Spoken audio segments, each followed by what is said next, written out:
I used to believe that home was supposed to be the safest place in the world.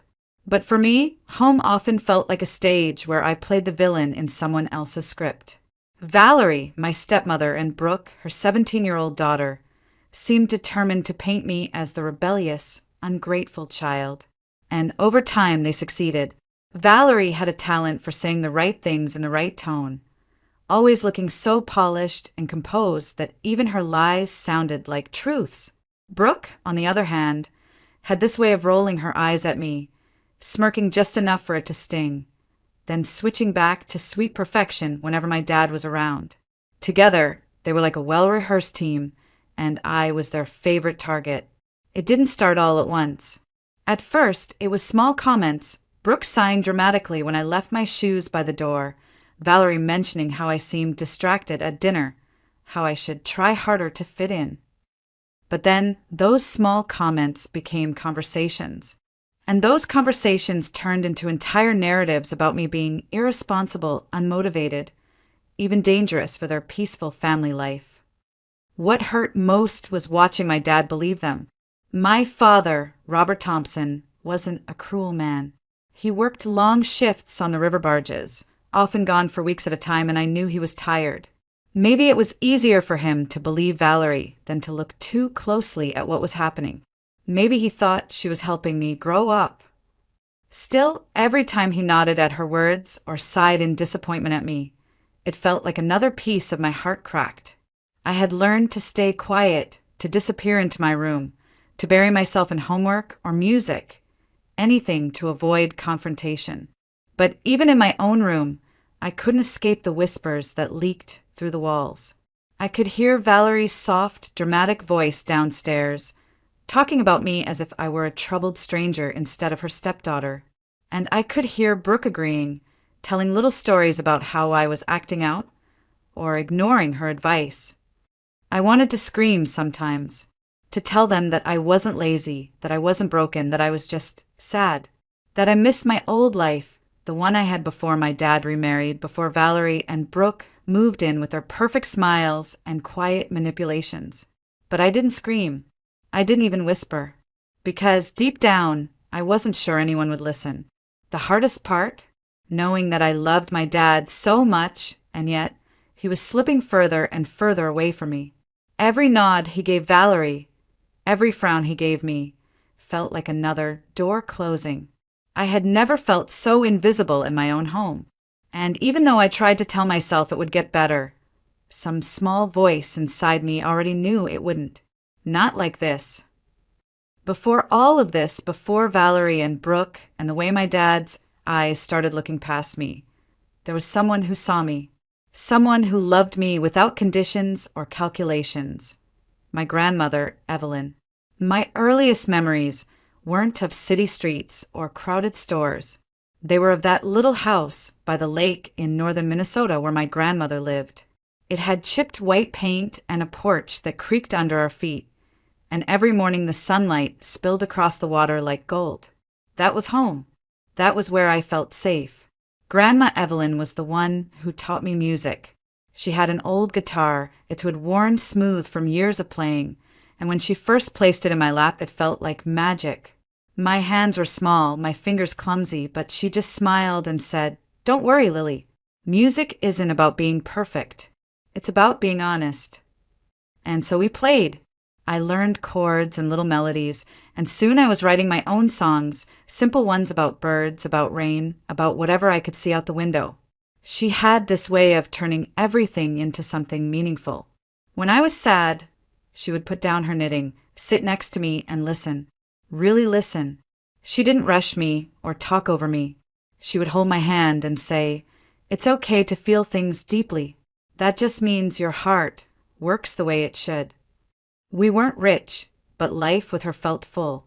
We baked bread on Sundays, fed the stray cats that hung around the porch, and watched thunderstorms roll in across the lake. She never made me feel small or wrong for dreaming too big. "You're meant for more than you know, Lily," she would tell me, tucking my hair behind my ear as if that little gesture could protect me from the whole world. My dad was often gone even back then, working the barges, doing what he could to provide. He loved me in his way, I think, but after my mom died giving birth to me, something in him shut down. He was present, but not really there. Grandma filled in the spaces he couldn't, and for a long time I didn't mind. I had her and she was enough. But then she was gone. It happened fast, one winter morning. Her heart just stopped. I was 10. One day I was sitting at the kitchen table watching her knead bread, and the next I was standing in a cold cemetery, holding a bunch of white lilies that matched the snow. My safe place, my warmest person, was gone forever. That was when my dad decided it was time for me to move in with him, full-time, down in Minneapolis. He said it would be better, that we'd be a real family now. But deep down, I think it was because he couldn't face that empty lake house without her. I didn't argue. I packed my guitar, my notebooks full of half-written songs, and I left behind the only place that had ever felt like home. I thought maybe it wouldn't be so bad. Maybe moving in with Dad would be a new start. But I was wrong. The lake house felt like it had been carved out of my soul. After Grandma died, it was like someone had turned the volume down on the world. Everything was quieter, colder, emptier. My dad arrived the morning after the funeral, standing in the doorway like a stranger in his own childhood home. He looked at me, his eyes soft but distant, and said, "Pack what you need, Lily. We're moving downstate. It'll be better for both of us." Better. That was the word he used. But leaving that house didn't feel better. It felt like abandoning the only place where I had ever been truly seen. The thought of walking into a city school where no one knew me, of living with a man I barely recognized as my dad, it made my chest tighten. But I didn't fight him. I was too young, too numb from grief to protest. So I packed my guitar, my notebooks, and Grandma's photo album. We left that same afternoon, the lake vanishing behind us in the rearview mirror like a dream, fading after sunrise. The city was everything the lake wasn't. Busy, loud, crowded. People didn't make eye contact here. They rushed past you like you didn't exist. Our new apartment smelled of fresh paint and someone else's cooking from the floor below. It had white walls, spotless carpets, and no history. No warmth. At first, Dad tried. I could see he was nervous having me full-time now. He asked about my classes, cooked simple dinners, even bought me a new jacket for the winter. But there was always a distance, like he wasn't sure what to do with me, like I was a puzzle missing a few pieces. And when he talked about going back to work on the river, his eyes lit up in a way they never did when he talked to me. Then came Valerie. I met her for the first time at a coffee shop near the apartment. She was perfect. Glossy hair, elegant clothes, that warm smile people practice in mirrors. She said all the right things, asked about school, even complimented my guitar case. For a moment, I thought maybe this move wasn't going to be as bad as I feared. Maybe we really would be a family. I didn't know then how fast things could change, or how easily someone could take what little trust you had left and twist it into something unrecognizable. When Valerie moved into our lives, she brought a wave of changes I didn't fully understand at first. She wasn't just charming, she was strategic. Every smile felt perfectly timed, every gesture deliberate, like she was auditioning for the role of perfect stepmother. And for a while, I believed her. She and her daughter Brooke arrived with expensive luggage, designer handbags, and a confidence that filled every corner of our apartment. Valerie made it clear she was here to help my dad and support me through this so-called transition. Brooke, 17 and effortlessly stylish, gave me a once-over when we met, then smiled like she already knew everything about me. "Cute guitar," she said, her voice smooth as silk. "Maybe you can teach me a chord or two sometime." It sounded friendly. It even felt friendly at first. For the first couple of weeks, life seemed almost hopeful. Valerie took me shopping, saying I needed clothes that fit who you are becoming. She complimented my hair, suggested subtle makeup tips, and even invited me to sit with her while she worked on her laptop, asking about my school assignments. Brooke acted like a big sister, showing me how to braid my hair in fancy styles and giving me playlists of her favorite songs. I thought maybe this is what a real family feels like. One Saturday morning, Valerie came into my room, holding a cup of tea. "I know this hasn't been easy on you," she said softly, sitting on the edge of my bed.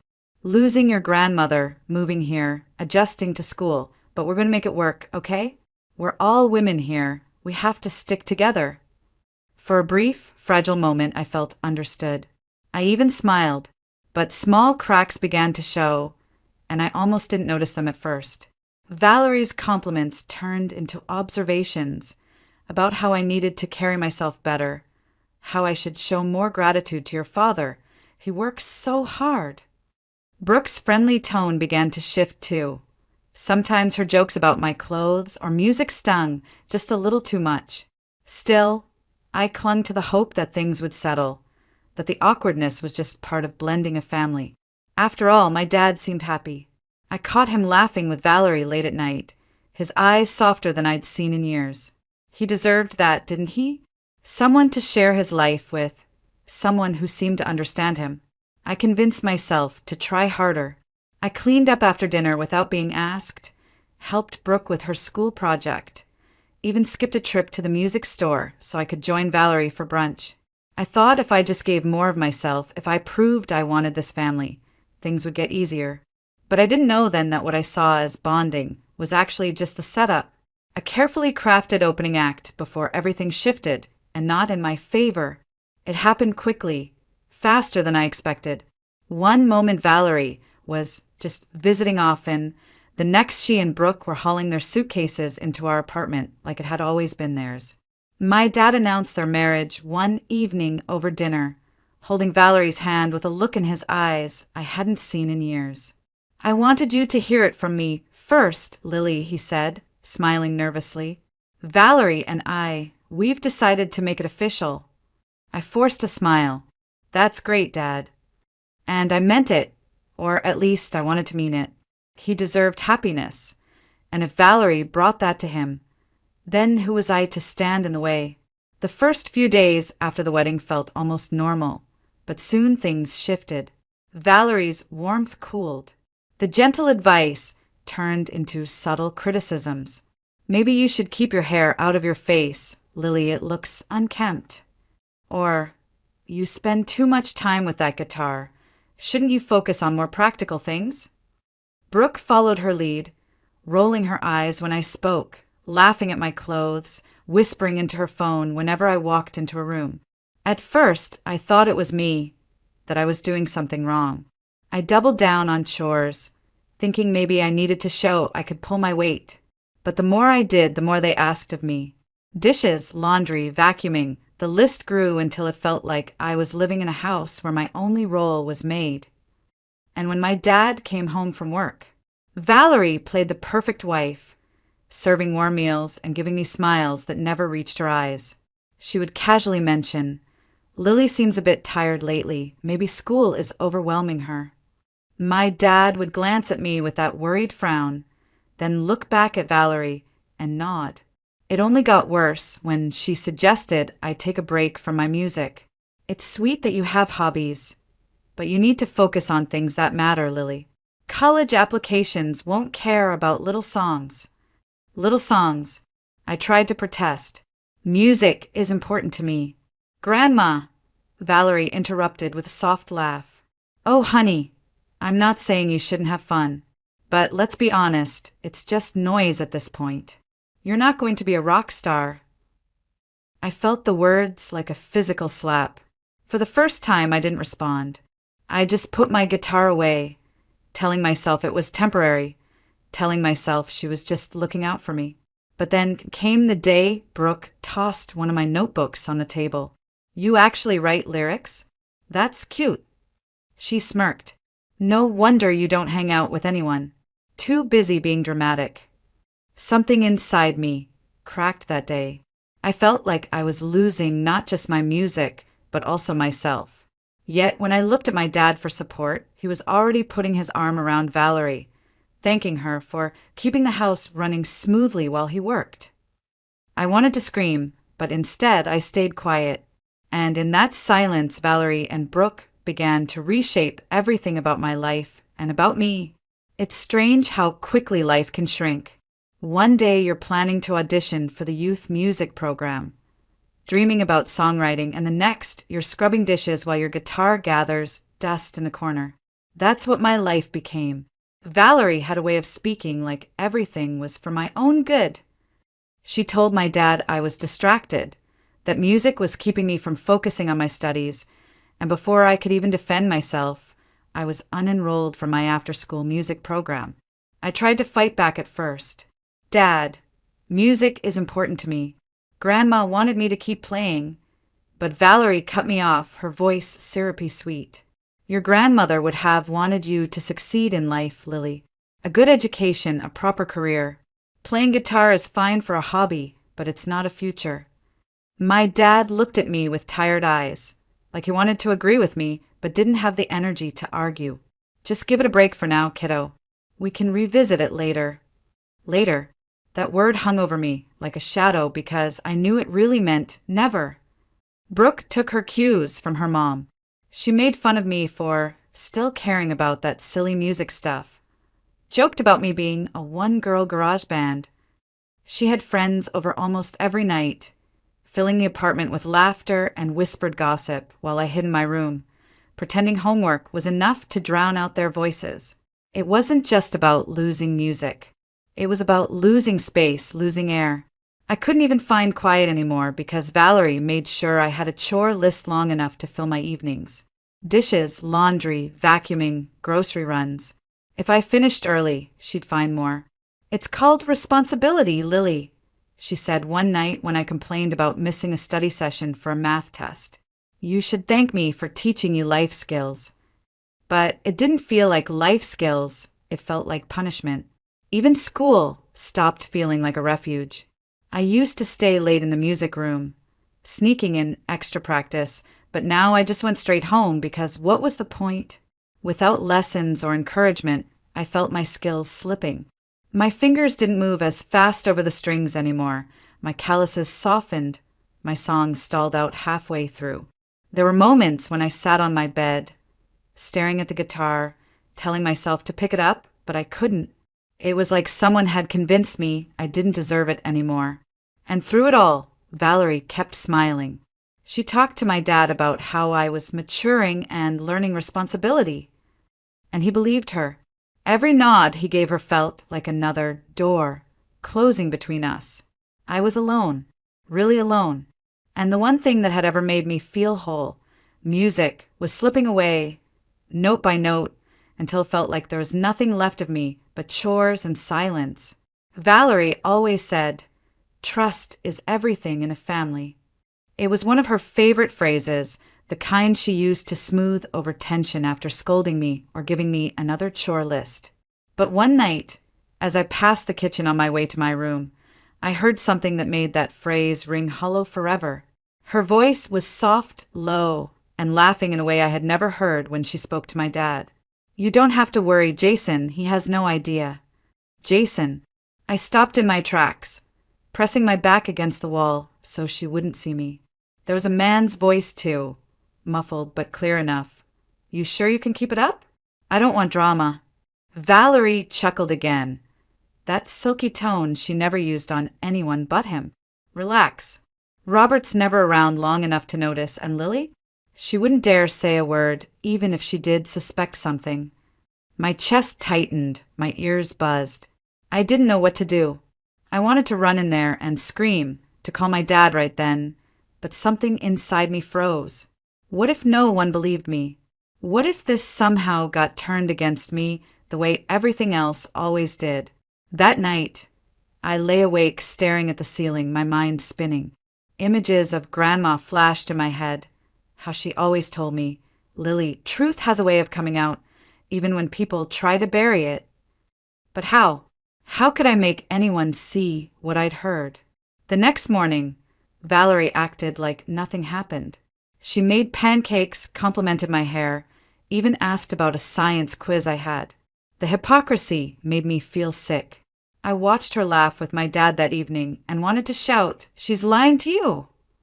But when he smiled at her, looking so relieved to have someone he trusted, I stayed silent. That silence ate at me for days. Every time Jason showed up when my dad was working a late shift, I felt like I was standing on broken glass. Once, I even saw him leave our building at dawn, adjusting his shirt, glancing around like he was checking for witnesses. I knew I needed proof. Just telling my dad wouldn't be enough. Valerie was too good at twisting things, and I had already been painted as the moody, ungrateful teenager. So I scraped together my allowance and bought a small camera from an electronics store, the kind meant for pet monitoring. I hid it on the bookshelf in the living room, angled just right to catch the hallway and the front door. The first time I hit record and left for school, my hands trembled. It felt wrong, like I was betraying my own home. But every time I remembered Valerie's words, "He has no idea," my resolve hardened. I didn't want revenge. I didn't even want to be right. I just wanted my dad to see the truth, because the truth was the only thing I had left. The camera didn't lie. The first few days it caught nothing but ordinary life. Valerie talking on the phone, Brooke walking in and out, me doing chores with my headphones on. But then there he was, Jason Miller, strolling into our apartment like he owned it, kissing Valerie before the door even closed. My stomach twisted as I watched the footage on my laptop that night. There was no way to misinterpret it. Her arms around him, his hands on her waist, the kind of kiss you don't give a family friend. I closed the laptop and just sat there shaking. This was it. Proof. When my dad came home from his trip 3 days later, I asked him to sit down. My voice was trembling, but I forced myself to speak. "Dad, there's something you need to see." He frowned, concerned. "Lily, what's going on?" I opened the laptop and pressed play. At first, he didn't move, just stared at the screen. Valerie and Jason were laughing, kissing, talking about our weekend plans when Robert's away. I saw the color drain from his face. He leaned back slowly, exhaling like he'd been punched. This can't be real." "It's real," I whispered. "She's been doing this for months." He closed the laptop, rubbing his forehead with both hands. "I trusted her. I trusted her with you." I swallowed hard. "She told him you had no idea, and she said I wouldn't dare say anything." For a moment, there was only silence. Then he stood up. "Stay here." Valerie was in the kitchen making tea when he walked in. "Robert, you're back early. Who is Jason Miller?" His voice was low, steady, dangerous. I peeked from the doorway as her smile faltered. "Jason? He's just a client, you know that. Stop." He slammed the laptop onto the counter and hit play. The room filled with the sound of their voices, their laughter, their plans. Her face went pale. "Robert, I can explain. Explain how you've been lying to me in my own home." His voice cracked, the weight of betrayal cutting through every syllable. "How you've been using me and dragging my daughter through the circus while you sneak around." Brooke stepped in from the hallway, wide-eyed. "What's going on?" "Ask your mother," my dad said, his tone sharp enough to freeze her mid-step. "Pack your things. Both of you. Tonight." Valerie's expression hardened, the fake warmth gone. "You can't just kick us out. We're family." He looked at me then, really looked at me, maybe for the first time in months, and said, "No, family doesn't do this." Brooke turned to her mom, whispering, "Is it true?" Valerie didn't answer. She just grabbed Brooke's arm and stormed down the hall. Minutes later, the sound of drawers slamming and suitcases zipping echoed through the apartment. I stood frozen, my heart pounding, unsure if I should feel relief or grief. When they left, the door clicked shut with a finality that shook the walls. For the first time in months, the apartment was quiet.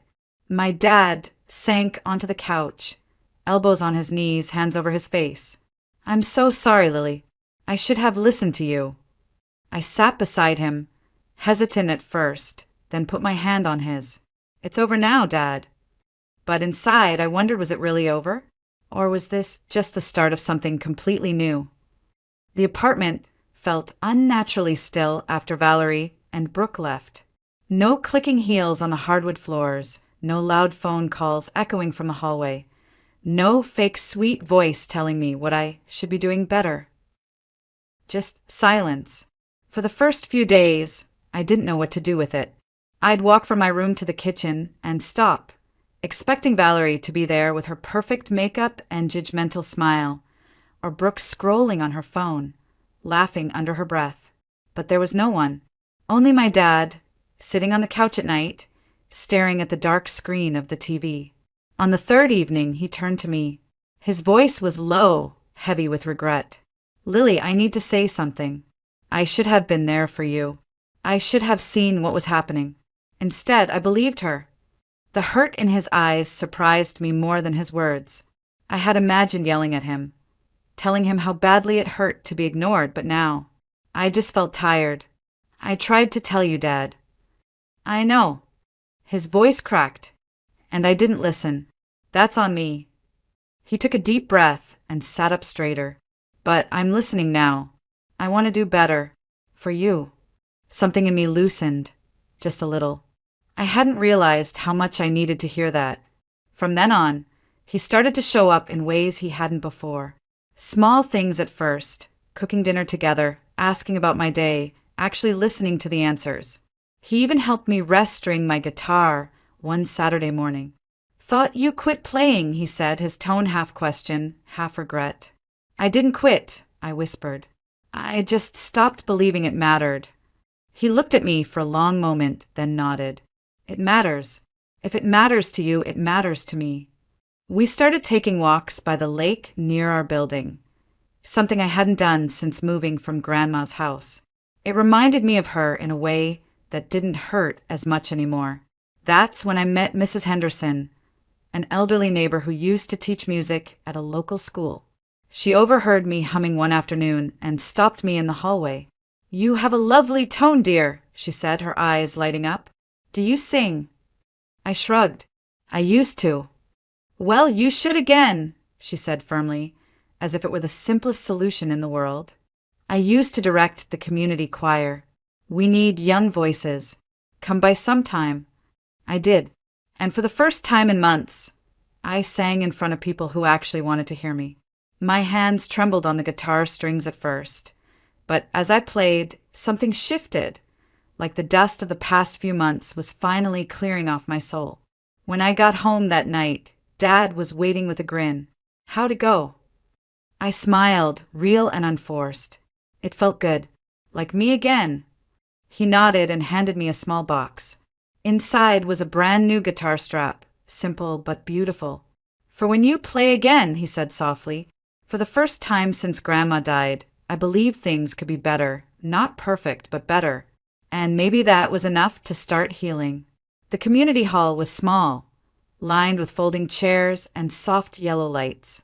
I sat on the edge of the stage, my guitar balanced on my lap, staring at the crowd as they settled in. My heart pounded, so hard I could feel it in my throat. In the front row, my dad sat with his hands clasped, a look in his eyes I hadn't seen since I was little. Pure, unguarded pride. For months, I had imagined what it would feel like to perform again, but now that the moment was here, I almost froze. Then I remembered something Grandma used to say. Music isn't about being perfect. It's about being honest. So I took a deep breath and began to play. The first chords were shaky, but my fingers remembered.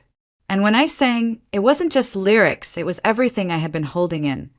The hurt of being ignored, the ache of losing my home, the betrayal that had almost broken me, and the hope of finding my way back. By the time I hit the final note, the room was silent, then filled with soft applause that built into something warm and steady. I looked at my dad, who stood with tears in his eyes, clapping harder than anyone else. After the performance, he wrapped me in a hug, something he hadn't done in years. "You were incredible, Lily," he whispered. "I'm so proud of you and so sorry for everything I missed." I hugged him back, my voice catching. "It's okay, Dad. We're here now." In the weeks that followed, things slowly took shape again. My dad found a new job that kept him closer to home. We cooked meals together, argued over movie choices, laughed about nothing at all. The apartment no longer felt like an empty shell. It felt like ours. Mrs. Henderson invited me to join the choir permanently, and I accepted. Each practice brought me a little more confidence, a little more joy. I even started writing new songs, ones that weren't about pain but about growing and surviving. One night, I sat on the balcony, guitar in hand, looking up at the stars. I thought of Grandma, how she taught me to love music, how she told me my heart was strong because it could feel so deeply. I smiled, strumming softly, knowing she would be proud of me too. Valerie and Brooke became just memories, distant echoes of a life I no longer lived. And I didn't hate them anymore. I didn't forgive them either, not completely, but I didn't carry their weight with me. They didn't define me. What defined me was right here. My voice, my guitar, my dad trying every day to be present, and a future that finally felt like it belonged to me. For the first time in a long time, I felt whole. And as I whispered a quiet thank you to the night sky, I realized something. I wasn't invisible anymore.